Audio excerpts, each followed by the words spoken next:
I am Ferdinand Marcos, and I am the President of the Republic of the Philippines. I stand today on behalf of 110 million Filipinos. Hi everyone, hello universe, it's me again. Shout out sa inyo mga kababayan. But anyway, mayroon tayong upload videos updates.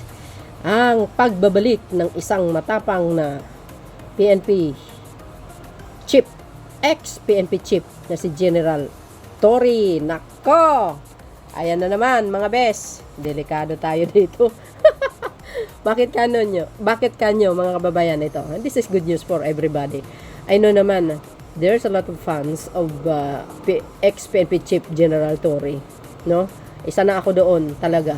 Sabi dito mga kababayan, ayan, siyempre, but before that, shout out sa mga Marcos Loyalist supporters, Filipino and OFW. Ayan, Nicolas Torre III, itinalaga bilang MMDA General Manager. Agay. Ano guys, ang kapalagayan nyo? Naku po. Kawawa itong mga dyan. Mga pasawayan, December 19, 2025 today. Sabi dito, itinalaga si dating Philippine National Police, PNP Chief Nicolas Torre III bilang bagong General Manager ng Metropolitan Manila Development Authority, which is ang MMDA. Kinumpirma ni Palace Press Officer Claire Castro nitong Biyernes, December 19, ang pagtatalaga ni Pangulong Ferdinand R. Marcos Jr. kay Torre. Si Torre ang pumalit kay Procopio Lipana. Matatandaan namang na-relieve sa pagiging PNP chief si Torre noong August 2025. Sa panayam naman ng Abante Radio, noong Nobyembre, inihayag ni Torre na bukas siya sa kahit anong posisyon na ibibigay sa kanya ng Pangulo. Wow. See? Hindi siya nakakalimutan ng Pangulo. Sabi sa inyo once na maganda talaga yung performance mo, walang bahid na kasamaan, pagnanakaw, for sure ang Pangulo, ibabalik kanya talaga sa pwesto. Ito naman, si General Torre, kung ano man po ang dahilan sa pagka-relieve niya, may dahilan po yun. Pero hindi naman totally is masama, no?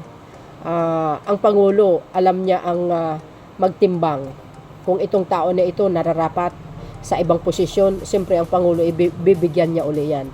Kaya, di ba? Nako, medyo magbantay-bantay kayo mga tawag dito. Yung mga pasaway dyan sa Maynila, delikado kayo dyan. Nandyan ang yung isang pinakamatapang na general. So yun mga bes, ano po ang kapalagay nyo? Diba good news yan? Sabi naman niya willing naman siya guys na tanggapin any posisyon, sabi ng kanyang commander-in-chief. So ngayon, ayan na. Kasi sa Maynila maraming pasaway, di ba?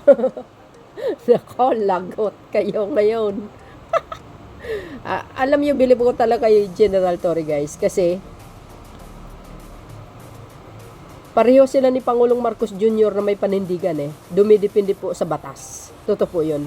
Ito yung mga nagko-comment, basahin po natin, okay?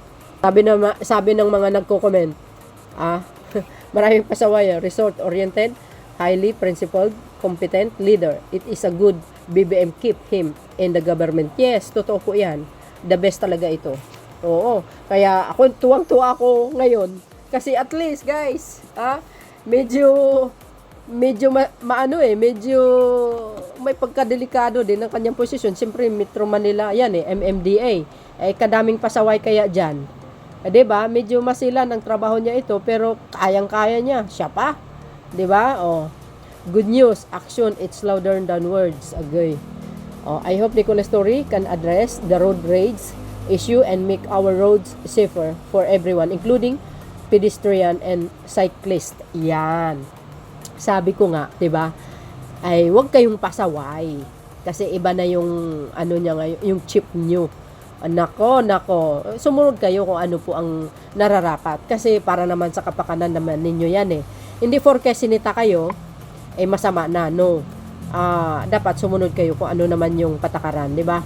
Si General Torre, mabait naman 'yan Pag makiusap ka naman, okay naman talaga sa kanya. As long as 'di ba, magpaliwanag ka, yung tamang pagpaliwanag, mayroon kang ebidensya na hawak, sige, siyempre 'di ba guys, papaniniwalaan kanya. Pero minsan, ang iba kasi pasaway, grabe. Sobrang pasaway ba?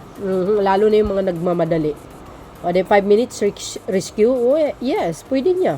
Pwede niyang gagawin yun. Why not, di ba? Dapat imbestigahan pa yan tungkol sa mga baril na dapat bibilhin sa PNP. I think, yun, mga Hershey lang. Hindi naman totoo po yun. Kung ano man po yung dahilan kung bakit na siya na-relieve, hindi po natin alam. 'Di ba? I think guys, nung panahon na yon, na-explain naman ng Pangulo yon. 'Di ba? Na-explain niya naman yon. Oh. Ay, ito pa, appoint lang ng appoint. Kahit di qualified. Reward na ba yan? Kasama sa kontra ng papadala kay PRD. So, ikaw naman. Anong alam mo naman, Aber? May alam ka ba? O, kung pag pinag-usapan mong reward, yun, sa panahon ni Digong, may reward system. Di ba? He is very qualified. Ikaw, hindi ka qualified. Isa ka kasing DDS eh. Lahat ng kumukontra, mga kababayan, DDS po yan. Yan po ang katotohanan DDS po lahat yan. O, di ba? Congrats General Torre, just wait for more assignment. Marami pa yan, guys. Oo, ito na siguro ang isa sa mga, ang mga way para talagang masusubukan talaga ang buong pagkatao niya bilang isang magiting at matikas na pulis, 'di ba, mga kababayan? Kasi buong Maynila talaga naman. Ang mga tao pasaway as in, 'di ba? Oh, 'yan. Maraming fans si General Torre, actually 4-star general manager. Ay hindi hindi reason. Huwag niyo lagyan ng mga kung ano-ano. At least 4-star siya. O, 'di ba? Na-promote siya. O, bakit? Wala namang masama doon. At least may trabaho. Binigyan siya ng masila na trabaho. Hindi basta-basta po 'yan. 'Di ba? Oh, congrats Chief Torre sa iyong new appointment. Oh, 'di ba? Bagay na bagay sa diyan. Kasi alam ng Pangulo, maraming loko-loko na pasaway, guys. So, yun, mga kababayan, ako'y natutuwa, of course. One of my, di ba, mga kababayan, one of my idols, si General Torre. Alam niyo kung bakit? Kasi iisa lang po ang lugar ng pinanggalingan namin. O, di ba? Yan, tsaka ni Manny Pacquiao. Oh, di ba? Kaya, isa sa mga idolo ko ito. Tsaka hindi lang 4K idolo, dahil sa sa pangalan o whatsoever. No, hindi ibig sabihin sa katapangan niya ba? Naninindigan siya kung ano ang totoo. Pareho sila ng Pangulo eh. Dumidipindi sila kung anong rule of law, 'di ba? So, yun guys, ang aking pinaka-latest updates. Masaya ba kayo? Shoutout ulit sa inyo mga beswa. Thank you for watching. See you again on my next upload. Don't forget to like, hit the button bell, follow me para update kayo lagi sa aking mga new videos. Advance Merry Christmas everyone. Mag-ingat kayo. Always pray and thanks to the Lord for all the blessing He given us. Okay? Bye and baboos. God bless. Philippines, there's more.